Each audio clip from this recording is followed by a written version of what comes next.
Let's go back to Ben Habib, who we've been talking to this morning. Ben, just a quick one on the knife crime. I mean, we all sort of know anecdotally that knives are now being used far more widely and being carried far more widely outside cities. That's a worrying trend, isn't it?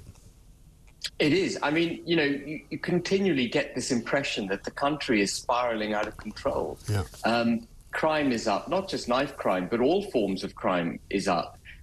We've also got illegal immigration up. We've got prisons, you know, brimming with prisoners. We've got a judiciary which isn't putting people away, you know, in the numbers that it needs to be. Only, I think, 2% of serious crime actually results in a conviction. You know, so we've got really serious issues which we need to address. And that's, of course, alongside all the economic problems the country faces and the public sector in a complete sort of mess. It just looks to me like we are out of control at the moment. We really are. And you talk about illegal immigration, and as we speak, there will be hundreds of people arriving on our shores this morning. The weather's rather nice. It's a rather calm day, no doubt, on the sea. But the big story for me, which has emerged, and you and I have spoken about it in the last month, is this legal migration racket which seems to be going on. We're going to get figures next week, which we think could be as high as 1 million people coming here in 2022. Rishi Sunak has now backtracked on the Tory pledge to get that net migration figure below 250,000. So it's looking like it could be as much as 4 times that figure. And these are people that we're inviting in. Well, remember, David Cameron promised he would get migration down to the tens of thousands. That's where he was. And this is a country which is failing to build enough houses for the population that's already here. Another 1 million people net, that's net, by the way, Mike, another 1 million people net this year means we need another 200,000 houses. That is huge. You know, that is 1 year's supply just for the people who've come in the last year. Yeah. The country just can't cope. And that makes no account, of course, of the impact to the social fabric of the country. I know people don't really want to talk about that, but we're changing dramatically. Well, yeah, well, we're changing. The nature of the country culturally is changing dramatically as a result of these, the change in the mix of the population. Yeah. And we've got to be very careful. Look, I've got nothing. I'm not xenophobic. I'm half Pakistani.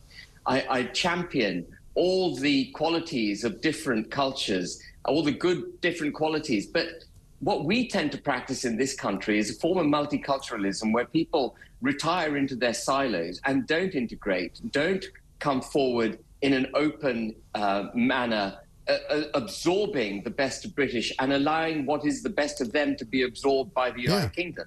You know, we tend to be breaking the country into these little units of disharmony, if you like. Yeah. And it's again, it's another sort of symptom of the country looking like it's out of control. Yeah, So I mean, I'm like you, Ben. I mean, I was born and raised in London. Multiculturalism has always been something that London has been famous for, but we've now reached a point where London is 38% white.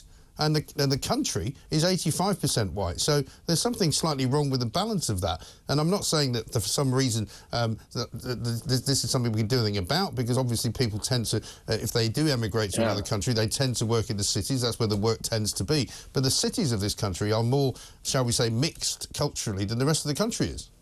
And we've got to be very careful. You know, one of the reasons the United Kingdom is a great country, and I actually believe it's the greatest country on earth, for a multitude of reasons. But one of the reasons it's a great country is because of our values.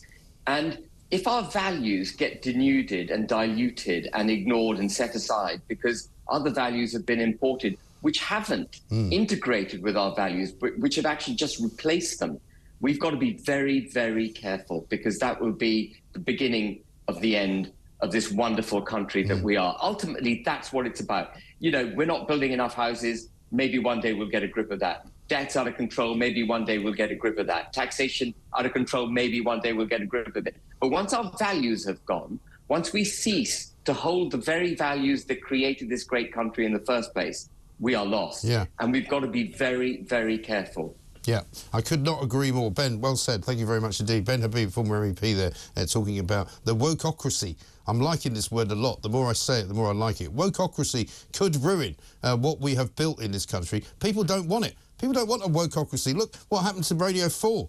Loads of people are leaving their listenerships in droves to come listen to us because, you know why? Because nobody wants wokery.